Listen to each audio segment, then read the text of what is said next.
You may have seen Elf over a dozen times, but you've probably never noticed these 9 details in the movie. And the first one is that while Buddy is testing the Jack-in-the-Boxes at Santa's workshop, if you listen closely to the laughter when the Jacks pop up, it's actually the same laugh from the hyena in the zoo in Disney's Lady and the Tramp.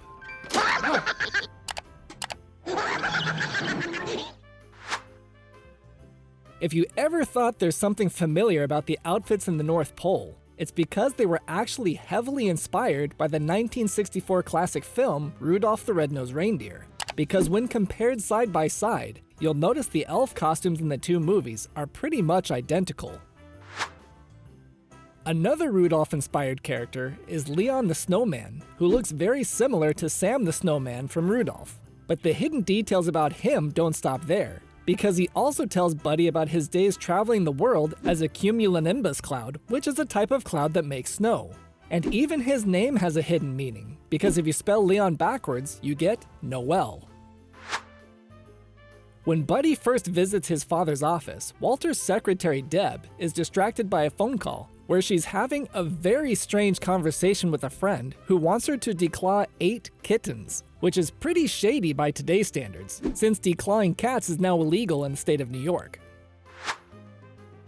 A little known detail is that if you look closely at the Gimbel manager's name tag, you'll notice it has the name Wanda written on it, which I don't know about you, but it just doesn't seem to be the right fit for this guy. But the real reason for the mismatched name is that the comedian Wanda Sykes was going to play the role, but she had to drop out at the last minute and her name tag had already been made. So when the role was given to Faison Love, he decided to just wear the name tag anyway for fun. After Buddy nearly gets hit by a taxi, he starts chasing after Michael, who desperately is trying to get away from him. And if you watch the left side of the screen, you'll see there's a guy in a yellow hat that apparently didn't want to be seen, because he tries to act cool and hide himself once he realizes he's been caught on camera. After Walter yells at Buddy and tells him to get out of his life, Buddy is at an all-time low and can be seen walking along a bridge and depressingly looks over the railing, which is a callback to another Christmas classic movie, because it's very similar to the scene when George Bailey hits his low point in It's a Wonderful Life.